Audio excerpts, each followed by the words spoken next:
Welcome to the Elk Talk Podcast with Randy Newberg and Corey Jacobson. Presented by the Rocky Mountain Elk Foundation.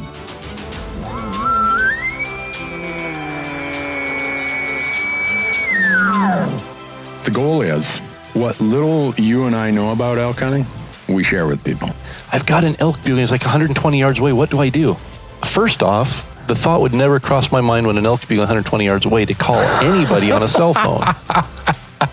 All elk? All the time? Only elk? Only elk. Well, it's us having conversations, so we usually go down some rabbit holes, but If you hunt with Corey Jacobson, you will find the landscape is full of rabbit holes. We're just going to make this up as we go. and you look at it like, oh, that's a target-rich environment. But if you're trying to single one out, a solo target there is much easier to go into than a big group. We record everything, so there's no BSing, no lying, no faking it with us. Did we hit the record I thought button? I forgot to hit the record button. If you want to know something about elk hunting, this probably isn't the podcast to listen to. Should we give them a list of all the other podcasts where they might learn something?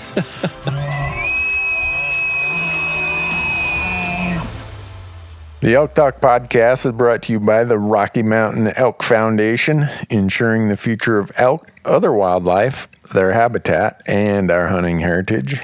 To become a member, go to rmef.org.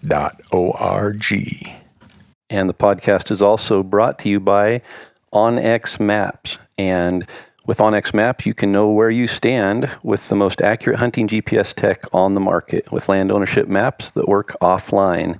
Go to onxmaps.com and use promo code ELKTALK, and you're going to save 20% when you sign up for an app membership at onxmaps.com. The podcast is also brought to you by Gerber. Go to gerbergear.com and learn about the knives, the Vital, the Big Game Vital, the Gator Premium, all the things that we use when we're out in the woods, and not just knives, but also some really cool multi-tools that they have. We're also proud to partner with Sitka Gear. And if you go to sitkagear.com, you'll see their full line of clothing. And their tagline is turning clothing into gear. And they are doing that through advanced technology that allows you to stay in the field longer, hunt harder, and stay safer. The Elk Talk Podcast is also brought to you by GoHunt.com. Go to GoHunt.com and sign up for the Insider. The Insider is changing how hunts and hunting information are found. No doubt about that. Use promo code ELKTALK, and when you sign up for the Insider, you're going to get $50 of store credit, mad money, in their gear shop. And we are also brought to you by Rocky Mountain Hunting Calls. And Rocky Mountain Hunting Calls is the original designer and inventor of the pallet plate diaphragm that's completely changed the way elk calls are made and used. And to find out more and to order your elk calls, go to RockyMountainHuntingCalls.com or BuglingBull.com and use promo code ELKTALK, and you're going to save 15% on all of your elk calls and elk call accessories. And with that, Corey, we are ready to get into it. Let's jump into it. Well, folks, welcome to another episode of the Elk Talk Podcast. And Randy and I are here in beautiful Big Sky, Montana. And if you're not here this weekend at the Total Archery Challenge, you are missing out on some of the most fabulous weather that the West has seen this summer. Isn't it amazing? 70 degrees? I don't sun? even know if it's there. It's like Yeah. 66. Yeah. Slight sun. breeze. We got up this morning, it was 34 degrees. Was it And up here? it felt almost like elk season. Yeah. I was down in Bozeman this morning. I woke up there and went out, had a cup of coffee, and was just admiring the beauty of a crisp, Yep. almost August, I know. July morning. Made me think about cow elk hunting, sorry. That made you think about it, or all the emails we get with questions of how do we hunt cow elk? Well, that's it. Our number one, don't you think if Hands down. Yeah, if we went through and sorted all of our emails that come to the Elk Talk Podcast, and where are those, where do they? From the website. So if you go to elktalkpodcast.com, just I think there's a contact button, and you click that, and you can send us an email with questions, topics, guests, anything that you want to suggest for us. Yeah. Do people think we're going to reply to all those? I don't think so. I hope we haven't led them on, making them think that we're going to reply, because we get enough we can't reply, but we do take note of questions that come through. Yeah, we sort them by topic, or at least I know on mine they're sorted by topic in folders, and I look at the cow elk folder, and I think we got to get this out there. We do. Give people something to talk about. Yep. Even when we did the live Q&A in Boise at BHA, the number of people who asked cow elk questions out of that audience was quite a few. Yeah. Well, I think when you break it down and look at the states that offer draw tags for rifle hunting for antlerless elk, and then the states that offer either sex archery seasons, I think cow elk hunters probably outnumber bull elk hunters. And so the majority of elk hunters each season are hunting antlerless elk. Yeah, and if you look at the harvest stats, in most states, the number of cows harvested each year is greater than the number of bulls. Yep. So if you hear a bunch of background noise, we're sitting in this great big tent, courtesy of Sitka Gear, and there's a lot of people. So we apologize if you hear noise in the background, but that's why we come to these events, is to mingle, I guess. And they're playing that, what's that game, cornhole? Cornhole, yeah. They got bags in subalpine and open country. Yeah. And they got Sitka boards there. My family can't play that game without almost getting in a fist fight. Really? Oh. My family back in Minnesota plays that game, and there'll be cousins who don't talk to each other for 2 months over cornhole. I played last night for the first time, and actually our team won. Oh, so you must have been playing against someone as bad as I am. Well, no, we were playing against a good team. Really? So yeah, it was John and I, our cameraman John, and he and I were on a team. And then Jody Sear from Oregon, a good friend of mine, he and my son Sam were on a team. Okay. They actually beat us to 21, but they went over. And if you go over, you have to go back to 11. Yeah. So we snuck in and stole the win from them. There you go. Yeah. Well, anyhow, if you hear noise, folks, that's what you're hearing in the background. But cow elk, my biggest concern about the topic of hunting antlerless elk is that for some reason people seem to almost be apologetic, or, well, I shot a cow. It was only a cow. Yeah, it's like, you know what? Shoot a cow and jump up and down and hoot and yell and whatever. Yep. And be grateful you don't have to pack the antlers out. Yeah. they eat good. And that's, honestly, at the end of the day, it's elk hunting. Right. And you're filling your freezer with elk meat. I think that's the number one reason, maybe not number one motivation or anything, but when we look back on a successful elk hunt, that is the thing that we're most grateful for, is a freezer full of elk meat. Yep. And a cow elk fills a freezer just like a bull elk does, and probably tastes better. And so yeah, don't ever, anybody who hunts cow elk or wants to get into elk hunting and thinks that cow elk might be the easier target or the desired target, don't ever apologize for that.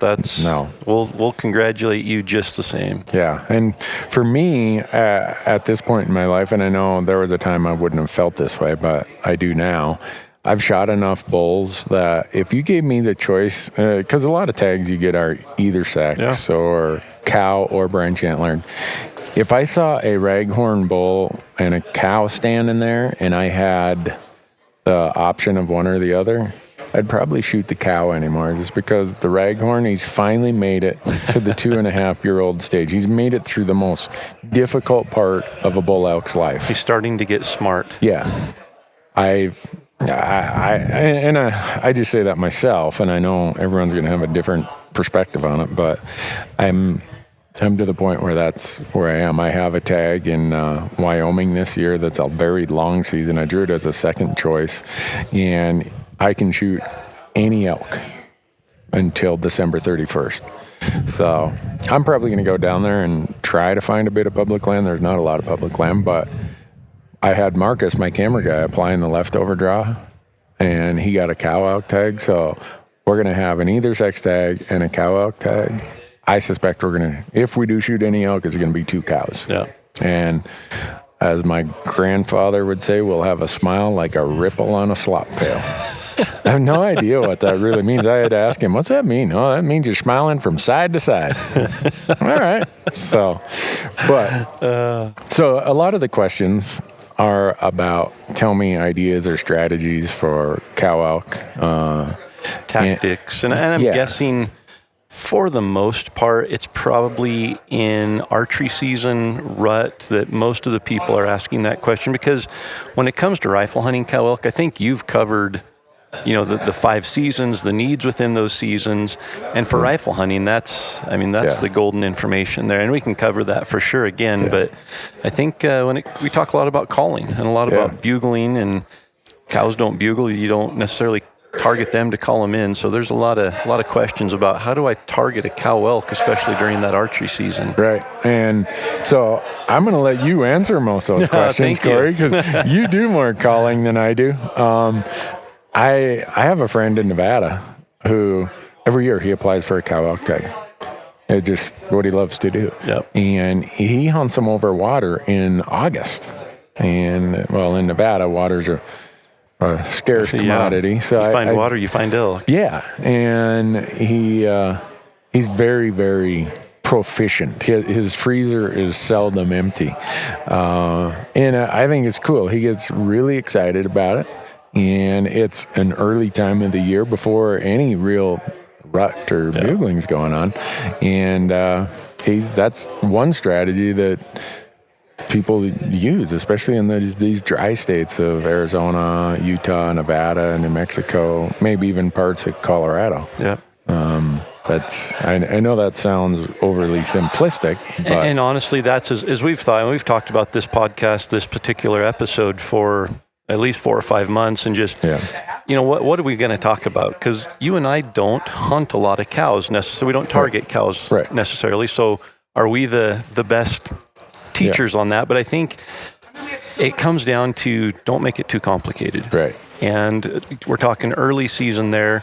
Focus on water. Mm-hmm. During that time of year, that's going to be in those southern states, the desert states, that's going to be their number one need is water. Yeah. And if you focus on a water source, you're going to find elk. Yeah. And it's not too hard to put up a ground blind or a tree stand and sit there. And it's not the most exciting hunt, but at the end of the day, we want to fill a tag. Right. So I think that's for those states early season, for me, that's what I would suggest very strongly. Yeah. And if anyone who wondered about that, it's so easy to see, are they using this water? Yeah.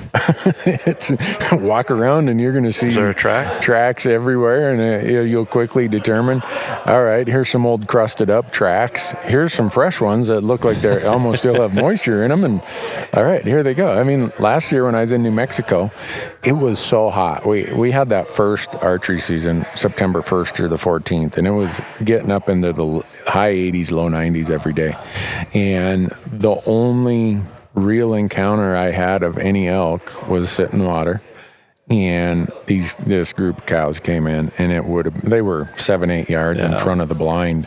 And if you play the wind and anticipate what the wind's going to be doing when they come in, because I'm pretty sure that I am sure there were times going through my head of, Randy, you might have placed this little cubby you built on the wrong side of the water hole, because during the day the wind was coming kind of in an uphill slope, taking my wind more towards, I thought, where the elk might be coming from.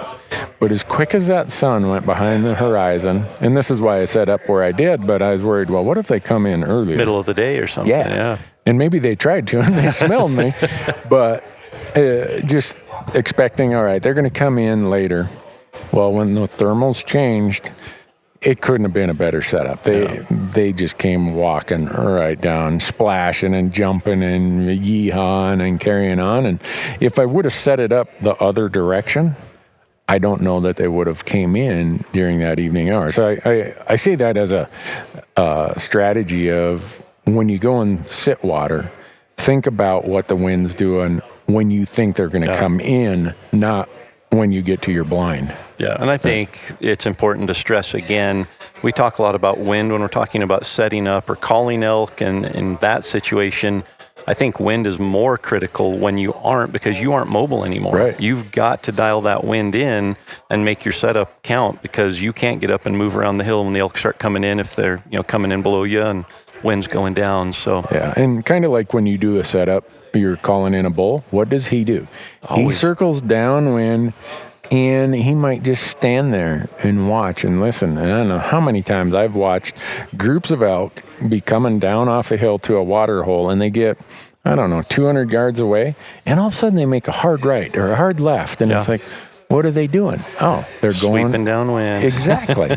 So it's not a whole lot different than the setup, the men, how you're thinking out this through, the same way you do with the setup when you're trying to call a bull in. Understand what the wind's going to be doing, when they're likely to come in. And man, I've seen cow elk stand there, 15, 20 minutes. Almost like surveying it for danger. Yeah, you'd swear it was a decoy standing there. And usually they're depending on the lead cow, and she's leading the troop, and she's just standing there. And I suspect maybe the wind, maybe it's that period of time when the wind's swirling because the thermals are switching and stuff, and she probably is getting a lot of information coming from a lot of sources at that time.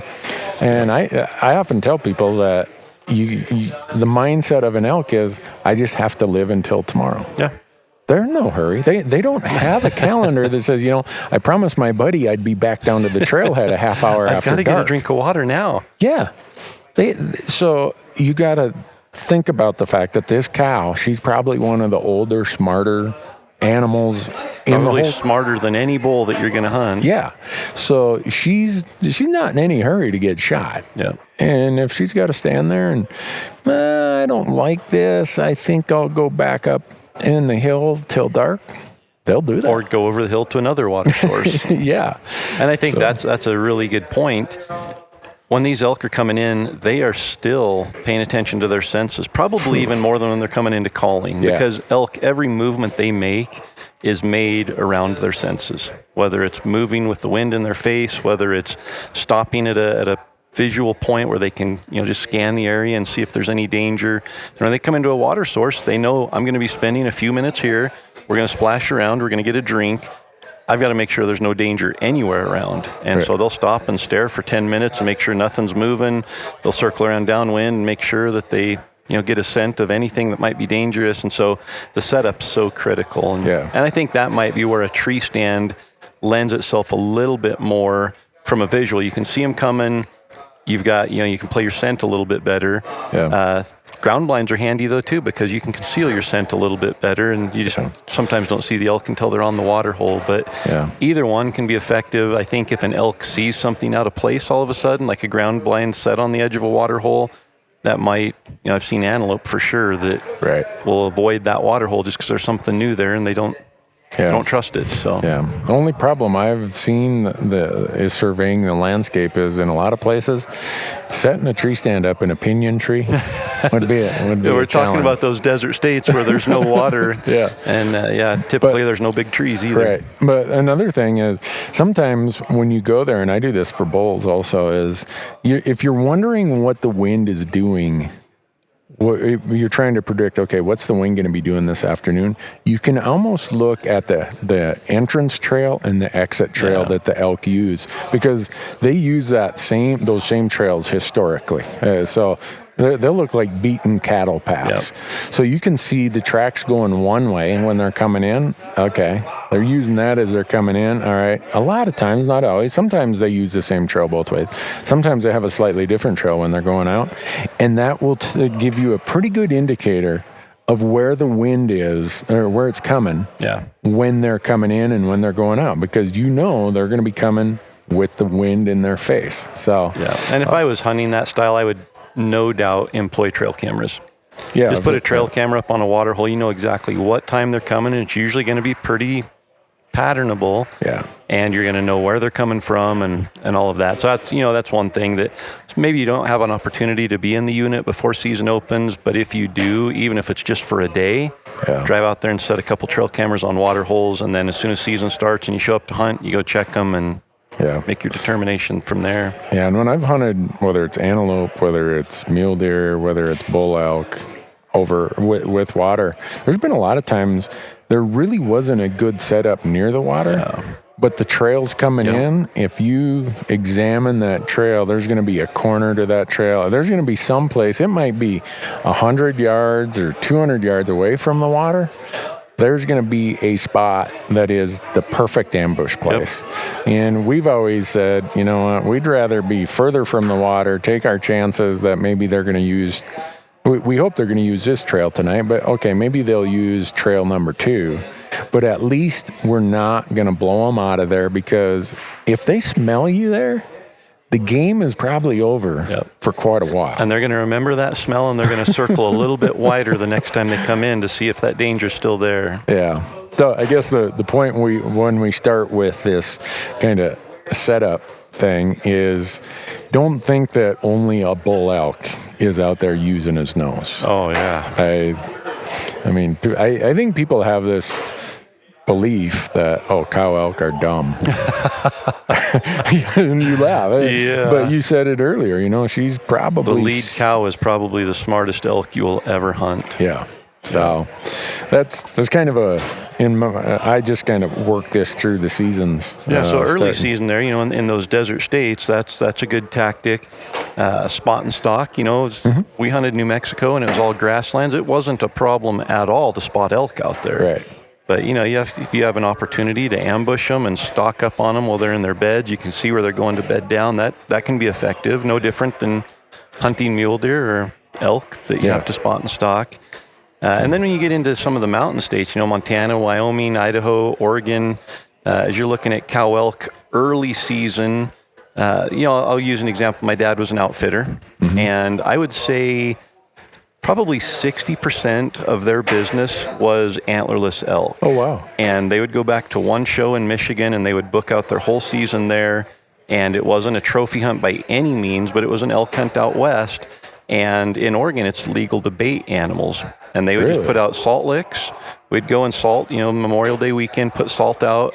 And then it was absolute, almost guaranteed in the first part of September, those cows would just come in there, 20 or 30 of them at a time, hit the salt lick every evening, and they were there. So, I mean, salt is an option if it's legal in your state. It's another source where you can put a trail camera in a tree stand. But I mean, that was, I won't say anything's ever guaranteed, but shot opportunities on that hunt, on a 5 or 6 day hunt, you're almost guaranteed to have multiple opportunities to shoot cow elk early season in Oregon. And Idaho, Montana is not going to be any different. They're very patternable during that time. You might not be able to use bait because a lot of the states don't allow that, but elk are very patternable. You get in, you do a little scouting, you find where their tracks are, where the trails are, and you set up a tree stand, you know, on the downwind side of that trail, and it's not going to be hard to get a shot. It's going to be hard sometimes to sit in that tree stand for 8 or 10 hours, and that's my downside is I don't have patience. I'm with you. I got ants in my pants where I want to be seeing what's coming or what's over the hill, and that's probably why I'm such a bad elk hunter. But back to that point of patternable, if you think about a cow elk, they have, and I don't care where you want to start the calendar, let's start with calving season. So they drop that calf in late May, early June. They have to be on the highest possible nutritional plane until all the way through summer, into fall, because they're lactating, they're nursing this calf, and pretty soon she's going to be weaned, but then they've got to be building fat reserves like crazy to build up what they need to get through this upcoming winter. So with that, if you understand what the preferred food is for cow elk, I don't care what period of the year you're hunting them, you're going to find the greatest likelihood, or the places with the best food are going to have the greatest likelihood of having elk at that time of year. Cow out there. Yep. And that changes from season to season. The best food during the summer months isn't going to be the best food in October. Right. And you're going to have, added security that they're going to need then. And I think when they have their calves, they also want to be someplace safe. Yep. Because predators are looking for those calves. Yeah. And so they want someplace safe, someplace with good feed. And so I just think this time of year, July, August, if you're finding lush grasses, you're finding elk. Yeah. And if you can find that, they're going to be in that same area that first part of September, because that's That's really where the rut is going to happen, is where they have their calves. They typically don't move too much throughout the summer. They're safe. They've got feed, unless, sheep move in and eat all the feed, or there's a lot of pressure. If that doesn't happen, those cows are going to stay there, and you're going to be able to hunt them opening weekend of archery seasons. Yeah, and with that, going from there then, just based on the food factor, that, and especially I don't know, is it really wet in Idaho this year? Oh my goodness, yeah. I mean, I've traveled most of the West this year, and it is the wettest year I can, it's, which is great. But a normal year that isn't this wet, about early September, some of those forbs that they really like start drying up, and they switch to grasses, and a lot of the stuff on maybe more of a southwest or southeast slope start turning really brown, and the stuff more over on the east, west, northeast, northwest, and north slopes stay greener. So they start making movements to their food sources. I'm not talking like 5 mile movements, I'm talking like mile. Around a knob into another little draw. Right. All in response to how, over the course of the summer into fall, the availability of food, both in terms of its availability and the quality of the food, starts happening in different locations. I've never seen elk out in early September eating that dried out balsam root or whatever that noisy stuff is that always screws up your spot and stuff. Type, What do? You see them over around a northeast face or a northwest face, and they're back on whatever tall grasses. There's a little seep or something. I was going to say it's cooler terrain where there's a little bit more moisture, a spring or something, and they still have good green forage back in there. And I know that by the time we're done with this, people will probably be tired of us talking about food, but if you're hunting cow elk, you've got to know the food source. And so they go from early September. The rut's happening and the bulls are pushing them around. But you've pointed this out in other podcasts, Corey, that for some reason there are certain ridges or certain basins or certain drainages that's where they all congregate to rut. And there might be the exact same feed, the exact same sanctuary, everything that they might need in addition to where they are, in 3 different places. But for whatever reason, every fall they go to this one place, and that's it's just their habit. That's where they go. So if that's where they're at, and it's September 12th, do you ever call them in? I know that's what someone's. Here's what people are saying. I'm putting myself in the listener's position.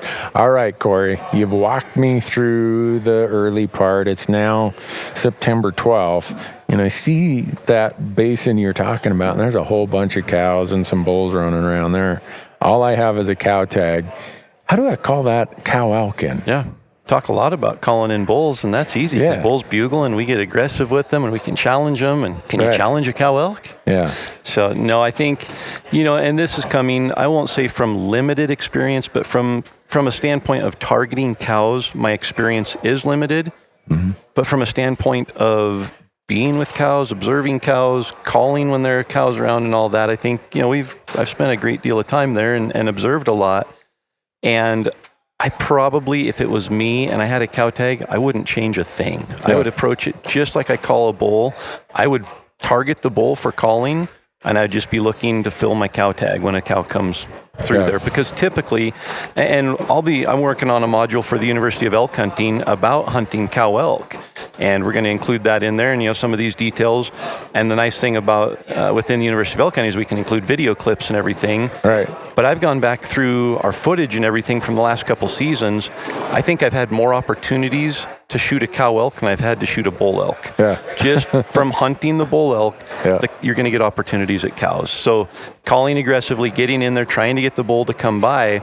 More often than not, a cow's going to come through first. They're leading the bull. You're getting in position to be able to call that bull in.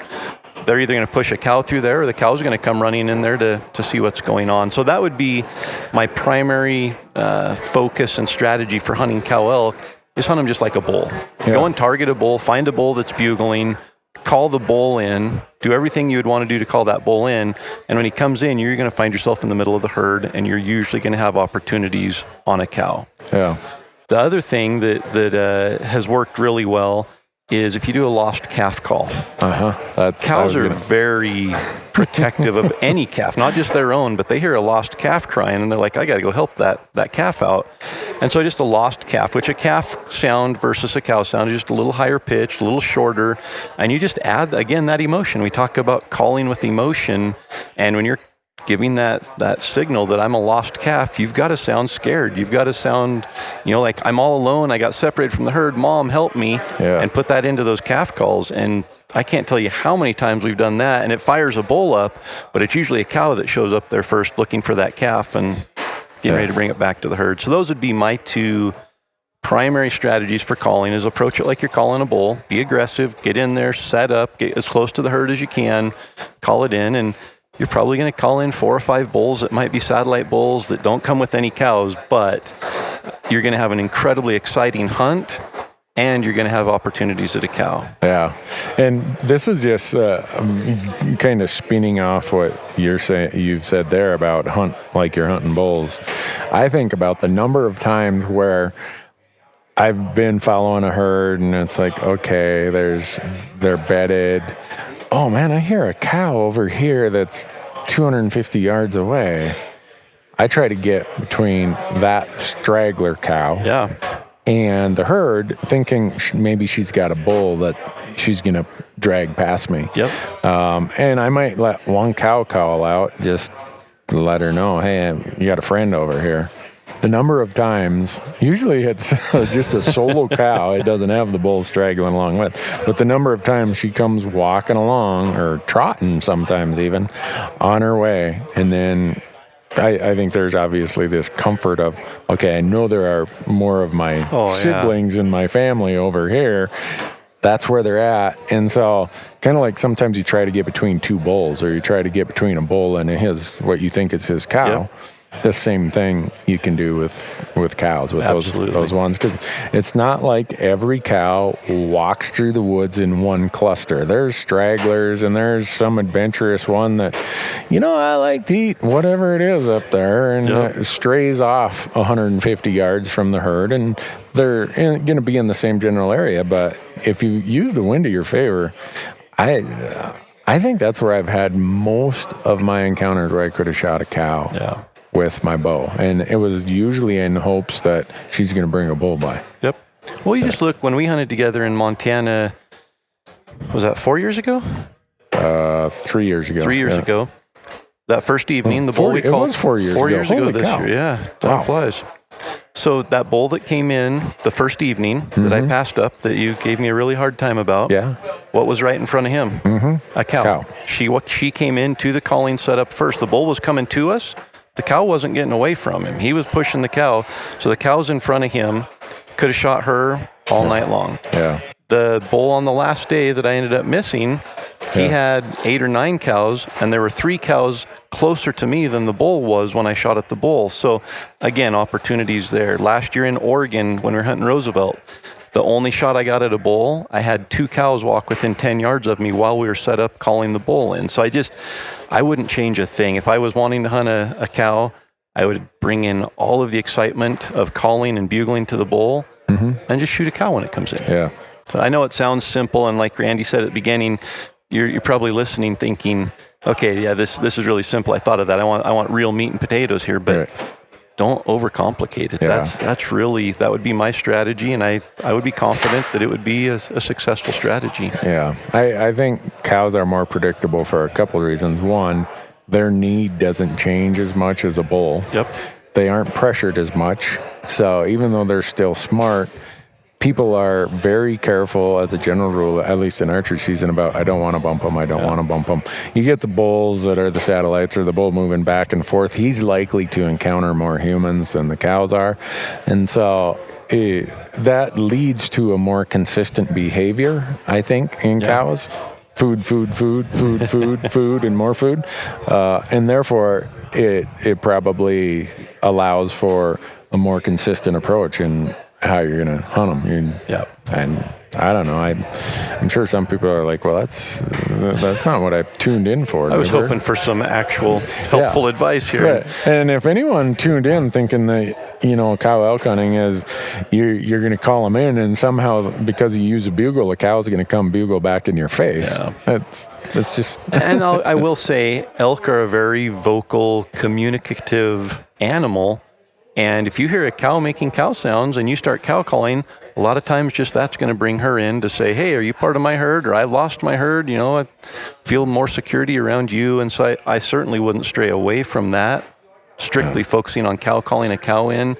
But I think I would opt more for hunting bulls and looking for those opportunities. And with that being said, I think efficiency-wise, you're going to be better off finding a travel route and setting up a tree stand or a ground blind if you're able to handle that boredom all day. I think efficiency-wise, you can kill an elk in 1 or 2 days. I won't say easily, but if you know there are elk in the area, you set up a trail camera and see where they're walking and what time, it's not going to be too awful difficult. Yeah, I would say it's kind of like a lot of things. Sometimes the most effective technique may not be the most fun technique. Yeah, absolutely. And if you're in it to have fun, well, then you're probably going to chase them and bugle them and spot and stalk them or whatever. If it's like, oh, I'm serious about filling tags here, well, then ambushing them is probably going to be a little more effective. But the other benefit of hunting cow elk, or at least the advantage of hunting cows over bulls, is I would say there's 10 to 1 cows to bulls, on average out there. So just the odds of bumping into an animal, it's a lot higher that it's going to be a cow you bump into. Yeah. Well, and one other thing is that, at least in September and early October, while they're still bugling, that's a pretty good indicator of where the cows are. Not always, but a bull that's really piping up and wound up, there's probably some cows nearby. It's like, hey, come over here if you want to see some cows. Yep. So if you're hearing that and you're hunting antlerless elk, don't say, oh, that's a bull and move on. The cows are probably saying, shut up, you knucklehead. Follow the bugles. Yeah, what are you trying to do? Get us killed there? Yep. And they probably say the same thing about wolves. I always say to a wolf, a bugle's a dinner bell. Mm-hmm. And when we approach it the same way, that if you hear an elk bugle, there's probably more than just that one bull there, and you probably need to get yourself closer and investigate. Yeah. Well, I once you get beyond that time of year, I don't want to oversimplify either, but as the weather turns and gets colder, the amount of quality forage that's on the hill or on the landscape gets less and less and less. And both in terms of quality and volume. And so the cows have fewer and fewer options to keep themselves on that highest nutritional plane. Yep. So and you see that in the herds, the herd dynamics, they start combining. Yeah. And the cows come together because the food narrows down to one area. So you just get all these herds coming into the same area. And you go from herds of 5 to 8 to all of a sudden herds of 30 and 40. Yeah. And I know when I say this, people are going to be like, no, that's not the case.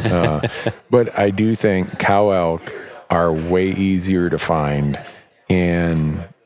from October 15th on. Yeah. Because if you keep thinking and focusing on food, where the food is available and how much they need, and now they're pregnant again. Yep. And so they have to have feed. They're building up for winter. Right. They're building their own bodies back to where after all the lactating, and they got to build their bodies to carry this calf through the winter. When there's going to be limited feed. Yeah. So you'll see them up feeding way earlier than the bulls. Yep. They'll come out way earlier in the afternoon, and they'll be up later into the morning than the bulls feeding. Yep. It's just a function of what they have to do to allow their bodies to carry this calf. Yeah, and that's their real purpose. I mean, they're a pretty simple animal. That's what they're wired for. They sleep. They drink water. They sleep. They eat.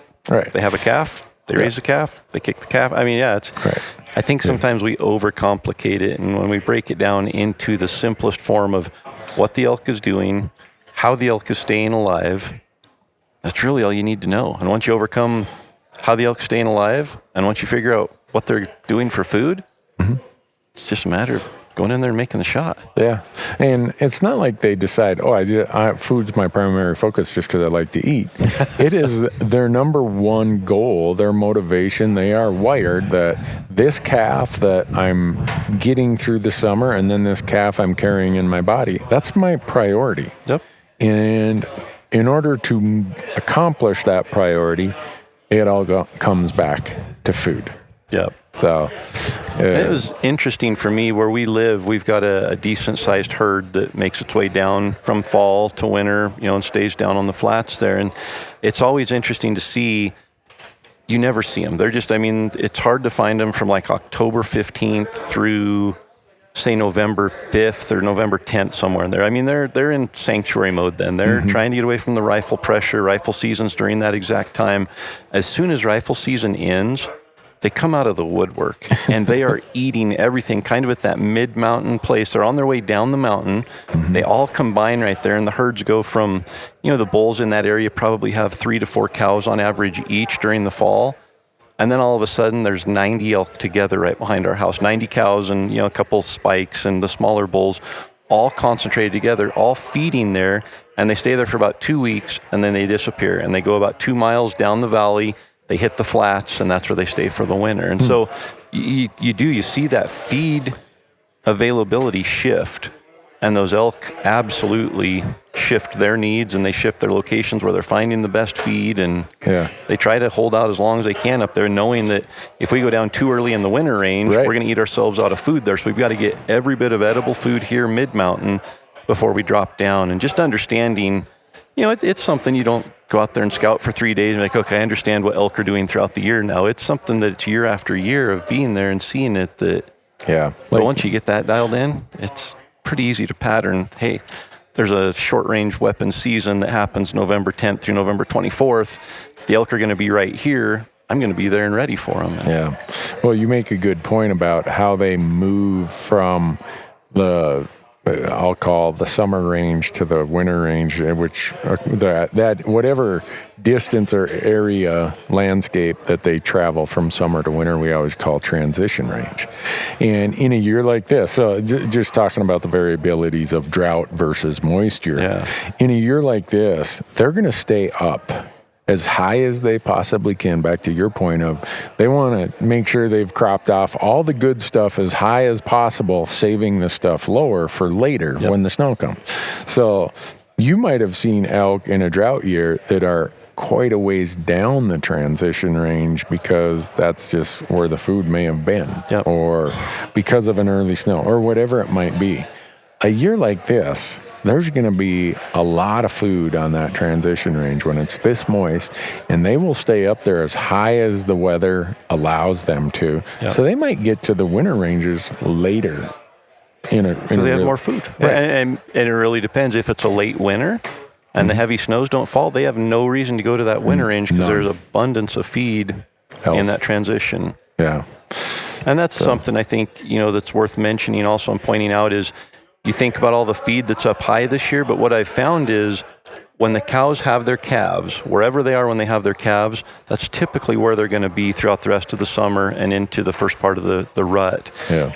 And on a heavy winter like this, where we had a very mild spring, so the snow stayed on longer, sometimes depending on the area and the elevation, those cows can't make it back up to where they normally are because the snow is still there and the feed just hasn't got lush and green, so they're at a lower elevation. So sometimes that affects the rut, and where you're going to find the bulls and the cows in September might be down canyon 3 or 4 miles at a lower elevation, and you would think it would be opposite. There's more feed up high. Why not? Why wouldn't they be up there? But it really, I think, especially the mountain states, those cows will tend to stay where they have their calves. And if they aren't able to get up to their normal calving area because of snow, sometimes it'll be a lower elevation where the rut will actually take place. Yeah. And then I think about some places where they don't migrate a lot like they do in the mountain states, and Arizona comes to mind, where they're in the ponderosa forest with lots of great grass this time of year. the grass starts to dry, turn a little brown into October and whatever. And they will move into places with other feed sources. And the one that always strikes me in Arizona is cliff rose. Really? Yeah. I see so many cow elk in places with manzanita and cliff rose. And it's not like I see them there in a ton of snow. It's like, well, why would they have moved 1,500 to 2,000 feet of elevation and 5 miles with such great predictability and density? Yeah. And I just think about this spot where we've hunted before, and the number of cow elk that are in those areas that have, I said manzanita, I mean mahogany. Did I say manzanita? You said manzanita, yeah. I'm sorry, I meant mahogany. But in these areas with mahogany and cliff rose, and you'd look at it, it's really thick cover. You're like, oh, there aren't any elk here, but there's a lot of tracks. All of a sudden, when they decide that it's time to get up and feed, it's like an anthill. Come out of the woodwork. Yeah, and you're like, holy smokes. So it's mahogany and what? Cliff rose. Cliffs rose. Yeah. Some people call it cliff rose. Some call it cliffs rose. It's almost like a woody plant that grows, but it's got something on the leaf. So are they eating the leaf, or are they eating the ends of the buds? The bud. I think, well, if you look at an image of it, there's almost like when it comes off the stem, off the main, there's a leaf that has like a bud. Mm-hmm. It's a soft part. It's almost like a wild rose type of a plant. Yeah, but it's, man, I've seen them in there just mowing that stuff down. And you drive by and you'd be like, well, doesn't look like elk habitat. And then it's like, holy cow. Yeah. And I just use that as an example. In Nevada, I've seen them come down lower into these big juniper flats and pinyon juniper flats. And I've seen them just grazing heavy on juniper berries. Really? Yeah. I mean, just like crazy. And, well, why would they do that? Well, maybe it was a drought year and the grasses aren't really what they needed. And they've decided that the juniper berries are a better risk reward or cost benefit relationship. And everything in their analysis is, how do I get the greatest reward for the lowest risk? How do I get the greatest benefit at the lowest cost? I mean, the greatest net gain in nutrition. Yeah. And I tell people, I think if you want to be a stock investor, you should follow the pattern of cow elk. They're risk averse. Here we go. Financial advice linked back to hunting cow elk. And cost benefit. So they have to. I mean, they're not going to expose themselves to predators. Say all food sources across the landscape are equal at this time of year. Then they're going to say, all right, how do I expose myself to less predator risk, with hunting and hunters being one of those predators? Yep. Well, that's part of what goes into their mindset. And in places where there's a lot of cow elk hunting, guess what? They will use a sanctuary of private land or something else, the same as bull elk do. Yeah. Just, it's back to that basic analysis of what's my highest reward with my least risk and my least amount of expended energy. Yeah. It's a net sum game for them. And the ones that don't figure that out, that trait of not figuring that out gets removed from the genetic pool. Totally. Quickly. Yeah. So, and going back to feed sources, I think that's so important. It's so hard for us to sit here and we get a lot of questions about, you talk a lot about finding the feed, but what do elk eat? Mm-hmm. And it's so hard to answer that question because they eat something different in just about every state in every season of the elk year. And so it's hard to sit down and say, okay, look for willows, look for clumps of grass, look for, whatever it is, because it's so dynamic, even in one area, but especially throughout the different terrains. And in Idaho, when we were shed hunting this spring, it was really amazing to see how the elk lived in deep snow and fed off of the willows along the creek bottom. They were stuffed right in these creek bottoms, and you could see where they had nibbled it off. Anything from probably 3/16 inch in diameter on down was eaten off all the way to that diameter. And they were just eating literally the ends of the willows, the ends of the branches off of any of the green, woody type of brush that grows up in those creek bottoms. they were eating the actual branches off to about that diameter because they're the softer. They haven't actually turned into that woody branch yet. Yeah. They're eating that off, and that's what they lived off throughout the winter. There wasn't green leaves on anything. There wasn't browse. There wasn't any green grass anywhere. It's just that was their food source. And so understanding that, and I don't understand even in my state what they eat specifically in each of the seasons, but I think recognized where they are in each of those seasons enough to say we need to be at this elevation, we need to be, on this side of the mountain, and figuring it out from there. Yeah. Well, one of the places I love to hunt when I get a tag is western New Mexico or northern Arizona. And a lot of that isn't as much alpine to valley type terrain as we have in like Montana, Idaho, Wyoming, Colorado. And so I've really tried to make my hunting understand the change of what is the most preferred food source. The landscape almost looks similar in terms of altitude, elevation, in terms of canopy. So why would they move from here to over there 4 miles away? And overnight. Yeah, and it's almost I'll use. Boy, I can't believe I'm going to say this, but there's a study out there. I'm going to let people find the study, but there's a super. Where would they go to look for this study? Al Gore's internet. It is really good, and it talks about the certain types of grasses in Arizona and New Mexico when the monsoons come. Yeah. So those grasses are borderline dormant until about now in July. Monsoons start in July. All of a sudden, this grass is across the landscape. It's why sometimes that place is so green. Yeah. Well, that grass has a certain cycle that by probably the end of October, it's no longer the preferred food source. They've moved to other places away from the grass because it's browned up, it's dried up. And obviously it fluctuates based on the intensity of the monsoon season. Yep. Now they're in certain other places, and this study talks about where they move to select a higher quality forage. And it's back to the cow says, if I'm going to be out in the daylight, exposing myself to danger, that grass is okay, but it's stale now. This over here, this forb, this whatever it is, I'm getting more nutritional value out of that. So I'm going to hang out over there. Yeah, it's 4 miles away. I can walk 4 miles to hang out there for the next 3 weeks until that food source, same landscape, that food source starts to dwindle and loses its value. And now there's something else that they prefer to. Yep. So I can't say that I've got it all figured out. The point is, wherever it is you hunt, and you're hunting cow elk, there are studies out there that are unbelievable about what the food nutritional source is at certain times of the year. Yeah.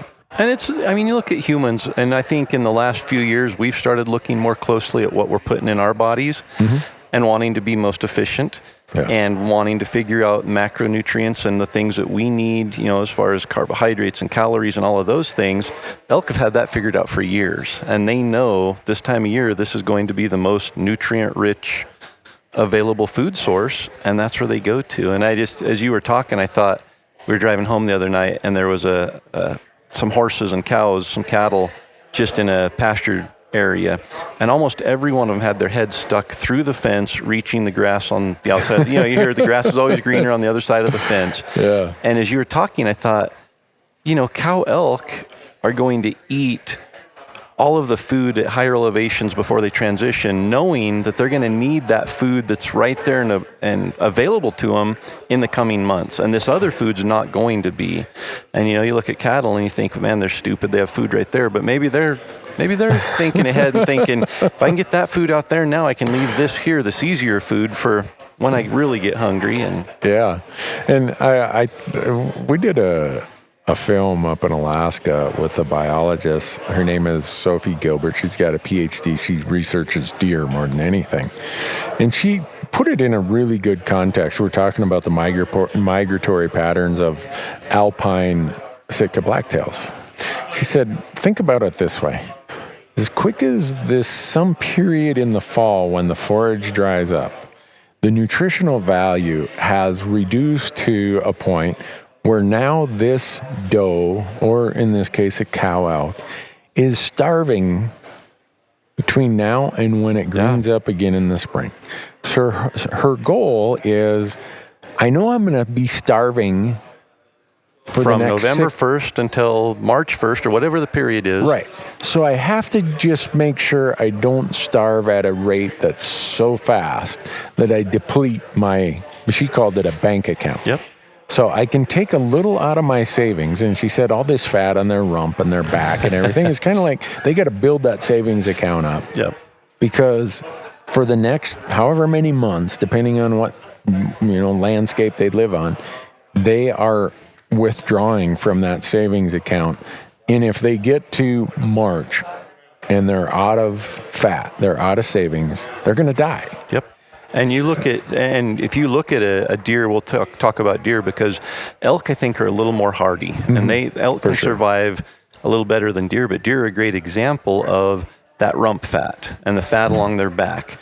They don't have that in January. That's gone. Right. And now they're living off of the visceral fat, the fat around their organs, and that's their second reserve tank. Yep. When that's gone, they start living off of marrow, like literally inside their bones. They're living off of the nutrition that's left in there, and they're depleting that. Yep. And if there's not a food source when that's depleted, they die. They starve to death. And we saw a few years ago, there was a really early rain in Idaho, and the mule deer were all concentrated on the winter range. And we got an early rain, then it got really warm and it was really nice, and a bunch of grass came up. And we drove up through there, and there were mule deer laying dead everywhere. Really? And so I stopped a biologist. They were up there obviously concerned about it as well. And I said, how does this happen? There's an abundance of feed for February or March, this time of year, that we usually don't have. And he explained it that they'd used up all their reserves, and this green grass came up, and they came out and gorged themselves on it, and there was no nutritional value in those grasses, and their body used more energy to digest that food than what they were getting net out of it, and they literally ate themselves to death eating something that had no nutrition in it. Wow. And so, elk are a tougher animal. They don't, I think, go to that level most of the time, but I think it paints the same picture of what's going on there, that they're literally starving for 5 months. They're just trying to reduce the rate of starvation to the point that they're still alive when food is available again. Yeah, that's really what it comes down to. And there are studies they're in process, they're not completed yet, that are talking about how our transition ranges have been changing over decades here as the result of warmer temperatures. And some of the baseline stuff that they have plucked from back in the 60s and 70s, as primitive as the collaring technology was then, they still have some data that shows the green line in the spring, if you want to call it that, where the snow is melting and there's that really immediate band of new, green, wonderful nutrition. They used to be able to use that to slowly go up the transition range to the summer range because it would happen very slowly. Now, over however many decades that we've had changing weather patterns or whatever you want to call it, that green line and that snow line has been accelerating up the transition range way faster. So they don't spend as much time on the transition range on their way up. Right. And so they're moving up that transition range now way faster. They're not getting the benefit of just this continual succession of super, super nutritious Tomorrow, stuff. the next nutrition stuff is going to be 100 yards up the hill. Exactly. It's all of a sudden tomorrow we've got 400 yards up there we can get to. And right. And so now pretty soon they're on the summer ranges quicker than they used to be before. And you're depleting the summer ranges quicker. The nutritional plane is less as that happens. And then I think these studies are going to show, and the reason I say I think is I've had the benefit of talking to some of these people, and scientists will never, unless they're at a 99% confidence level, they're not going to publish something. But anyhow, one of the things that's showing is that they're worried that this lower nutritional plane, as they've had to get up to the summer range a lot faster, they aren't recovering as quickly, and they're coming into cycle later than before. And so then they start expanding on all these other complications that come from that. Okay, what if we have a very drawn out rut? Well, then we're going to have a very drawn out calving period. Instead of this big pulse that happens over 10 days to 2 weeks, we have more of just a bubble that spans 5 or 6 weeks. Yep. Well, Blair's and wolves can only eat so many calves in a 10-day to 2 week period. Until they get big enough to defend themselves and get away from danger. Right. Well, now, if you're dropping calves in smaller numbers, but over a longer period of time, the black bears and the grizzly bears and the wolves are like, oh man, instead of just 2 weeks of good grub, here we got 6 weeks. And so it's an all-day buffet. Right. Instead, you don't have to go in there and finish it in an hour. You've got all day to get as much to eat as you want. Yeah, and so it amplifies the effects of predation. Yeah. So it's interesting to read that stuff. And when I read it and talk to these people, my mind keeps coming back to quality of forage. When they study this herd or that herd, the herds that have access, or whether it's access to or the lead cow who knows where the best food is, they could be in the same general area, but some of those herds aren't expressing these same characteristics as the others. And obviously that leaves more questions unanswered than it does answered. But in reading those, what you find out is that most everything in the elk world revolves around the health herd of the cow, and that revolves around the quality and quantity of forage she can acquire. Yep. So and it's interesting because we spend a lot of time out in elk country in the spring doing shed hunting and that. And so it's interesting to see where you find sheds year after year. And you typically think that it's based on snow line. You know, the bulls are the first ones. They're following that snow line right up, and literally as a green little clump of grass comes up, they're eating that. And it really does, I've noticed in the last few years, the bulls are able to move, before they even drop their antlers sometimes, they're moved clear up out of where they've spent the winter. Really? This year was different. This year there was a lot of snow. The snow line was low, and it was a slow melt. It was a mild spring, so we didn't get that huge melt off where it's just like all of a sudden overnight you can go a mile farther up on the mountain now. It was slow, and their transition was a lot more gradual. And I think that's what we were seeing, 20 years ago, 30 years ago. Right. And we've had a lot of springs where the snow just leaves overnight. Yeah. And the elk can, and they do, go straight from that winter range as high as they can go immediately. And they aren't taking that time and eating the available feed along the way. Right. And part of that is as fast as that snow line goes, there's just not the available feed like there used to be. So yeah, and they need sunshine. When that snow melts, sunshine is what makes the green grasses come up. Yeah. And if you've got a lot of just cloudy, rainy days throughout the spring, it's still melting the snow, but it's not producing the nutrients the same way that sun does. So weather plays a big part in that. Yeah. So I headed down. That was a rabbit hole. That was a rabbit hole, but I wanted, and maybe people don't care the lens through which I see cow elk, but I wanted to give some background about what confirms to me everything related to cow elk is food. Yeah. And the best food that they can get at whatever time of year it is.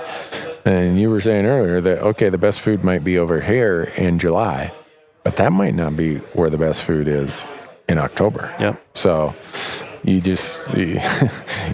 I know people are like, I've heard enough about food already. Well, you should almost become a botanist if you want to be an elk hunter. And I was going to mention, I think that there would be a lot of value in the book that we've talked about, North American elk. Yeah, elk and elk ecology. Yeah. Mm-hmm. And I think that, initially we thought it was a $200 book that you can only find in certain places. And we've since found we get no kickback at all. There is no connection to us promoting this book other than it's a several thousand page encyclopedia of more than you will ever be able to absorb in elk knowledge, their transitions, their migrations, their feed sources, all of that. And so if you truly want to learn more about elk, I would strongly suggest that book needs to be on everybody's coffee table.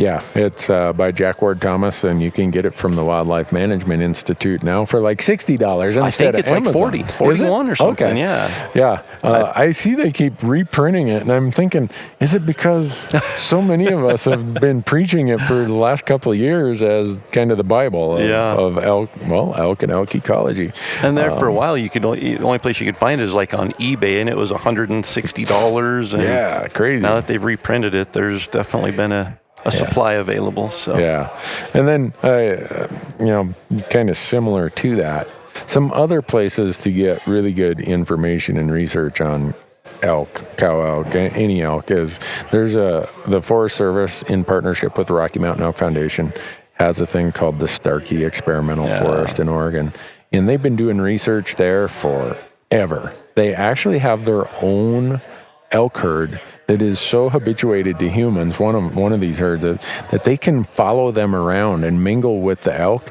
and identify, oh, she just ate a XX clover. Yep. Oh, she just ate, whatever, and grandma this is grass. the date. And they're eating it on this date, and tomorrow they're eating something different. Right. And within this transect, that was only 3% of the forage base here, but they ate every bit of that 3%. Oh. Yep. So if you really want to nerd out on this stuff, it's there. Was that the experiment and the information that you were referring to earlier? No. Okay. There's a different one. There's more information out there that someone can This search. other one that I'm referring to was done by a university that shall remain unnamed. Is there a general location that? Yeah, it's in one of the Southwest states. Okay. So we've narrowed it down to New Mexico, Arizona, or Nevada, and it's done by a university, and you can find it on Al Gore's internet. So. Yeah, I don't mean to be that way. I think. Part of the benefit of people learning to go and do this research is there's way more benefit in learning how to do that than for someone to just tell you. Teach a man to fish. There you go. Yep. Exactly. Yeah. So we can give you the information, but I think you'll absorb it much more efficiently if you do the research. Yeah. And we're here to shorten the learning curve. We aren't here to deliver a successful elk tag on a silver platter quite yet. Yeah. But, we're sitting here in Big Sky, Montana, Corey. And before we wrap this up, the Rocky Mountain Elk Foundation is just such a great organization. We just came off of the Park City event where they had elk camp and the Mountain Festival, and some of the information that was delivered there, some of the projects they've been involved in, it's staggering when you sit back and look at not just what their mission is, but what they're accomplishing. Yeah. The legs that are underneath it, and the momentum, the snowball effect that's happening right now with just property after property being acquired and given to public management to be able to open access. And volunteer hours, the 12,000 volunteers who are boots on the ground doing stuff for elk and elk habitat. It's exciting. Yeah. And for me, this always takes me back to when I became a member of the Elk Foundation in 1989, but I didn't really become a volunteer until 1992. And it has to do with right here in Big Sky, Montana. If you drive south of Bozeman, Big Sky is on the west side of the Gallatin River, about 35, 40 miles south of Bozeman. Well, there's a wildlife range, game management range right over here on the east side of the highway, straight across from the entrance into Big Sky. And when I first moved here in 1991, that was only about 1,200 acres.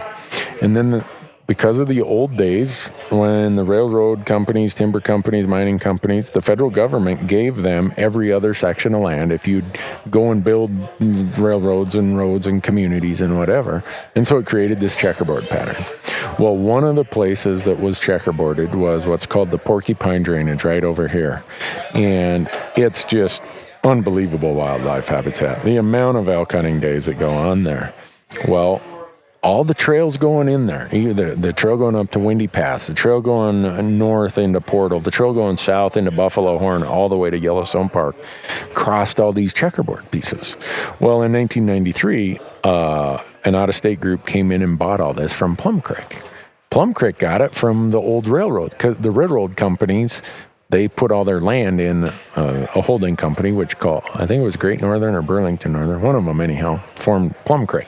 Well, Plum Creek always, when they were a timber company, man, they're like, everybody just go access it. Yeah. Don't worry about it. Well, along comes this group, bought all of their land in this part of Montana, a couple 100,000 acres, and closed it. And so all of the important trails that I was talking about went across these deeded sections.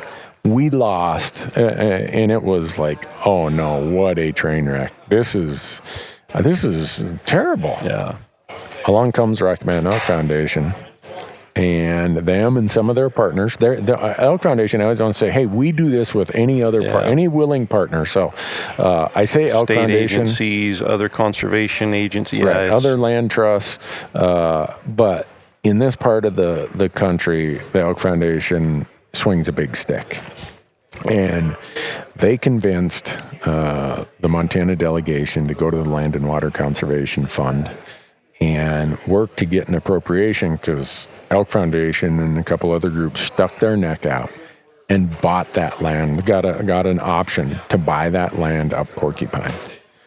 And I think it was in 1995 it got closed. And so now it's amazing winter range. I think over 1,000 elk winter there. But the amount of hunting days up there is a lot for mountain goat, for deer, for you name it. And so just sitting here in Big Sky, Montana and thinking about the Elk Foundation. and the Elk Foundation doesn't own that land. They don't own it. And that's, I think, a misconception. A lot of people think they're raising all this money, they're purchasing land, so it's still private land. It's just they're opening it to access. They purchase the land, and then they find a way to give it to public management so that it's either state land or national forest or BLM or whatever it is. Yep. That land is our land now. Yeah. So what happened here is the lower stuff that could be added to the wildlife management area, that got given to the state of Montana Fish, Wildlife, and Parks, managed by them. And all the rest of it is now part of Gallatin National Forest. Yep. You go park there now, there is no gate on the trail. You can hike as far as your energy and boots want to carry you, all the way to Yellowstone and bear spray. So I just bring that up because the Elk Foundation is such an important part of our podcast, and you and I are, I guess, we have a missionary cause about elk and elk conservation. Yeah. And it goes back to what we've always believed in. We aren't just taking money from the Elk Foundation to be a sponsor of the podcast. It's something we 100% believe in from the beginning, and said, hey, is there an opportunity for us to work together and help spread the message? Because I'll share it. My belief is everybody who buys an elk license should be a member of the Rocky Mountain Elk Foundation. And if you're not, that's a $35 investment in your elk hunting future that needs to be made. So you've got a promotion going on right now. Until supplies last. Yep. Until supplies last. Yeah. Until they don't last. Oh, yeah, there you go. Until supplies don't last. Yeah. Right now, if you go to rmef.org/Gerber, our good friends at Gerber who make this podcast possible. Yep. You sign up to be a Rocky Mountain Elk Foundation member. For $35. For $35. They're going to send you a $40 Gerber Vital knife. Yep. With Plus 3 replaceable blades. Subscription to Bugle Magazine. Yep. I mean, the value you're getting out of this it's a no-brainer. Yeah. But the fact that 90-some% of your dollars are going on the ground to conserve elk, and if you're an elk hunter and listening to this and aren't a member of the Elk Foundation, just go do it. Please. You think about the things you spend $35 on over the course of a year, and the value of that $35. Don't get you any closer to successful elk hunting. My list is really long that I blow money on. That is not gonna get me any closer to killing an elk, but I blow the money on it anyhow. Yep. So. Awesome. Well, I hope this helps answer some of the questions about cow elk. I feel like there's just not a technical bank to draw from, a technical reservoir of information to draw from for cow elk hunting. So for those of you who are wondering, to summarize, don't complicate it. Yeah. Look for the feed sources, figure out what the elk are doing that time of year, and if it's preseason, sit water, that's their need. If it's during the pre-rut, calling will work, but focus on calling the bulls. If it's in the rut, just getting close to the herd and there's enough chaos going on that you're going to have encounters. As we get into the rifle season, I think that's probably the best time because they're all coming together. The herds are getting bigger. They're going to be easier to find where they are at on that day. And by then you're rifle hunting anyway, so all you have to do is see them. Well, we'll find. I say that now. We'll find out because you and I get an opportunity to hunt with a rifle this year, and it'll be, I think, my first rifle elk hunt. If I'm not neglecting anything, I think it'll be my first rifle elk hunt in the last 18 years. Yeah. Well, where we're going, I'm going to go hike in there and check it out in August, but it's any elk. General license. Any elk. Cow, spike, big bull, little bull. So maybe we'll come out with a cow elk or two. Yeah. Be able to say we do know what we're talking about. See, I told you we figured it out. Well, I hope people keep sending comments, and if they have more comments about cow elk hunting that we didn't touch on, I guess. Or questions.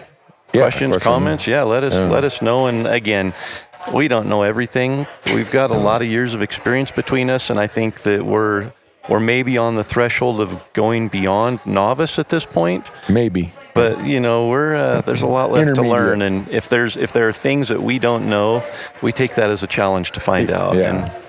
For sure.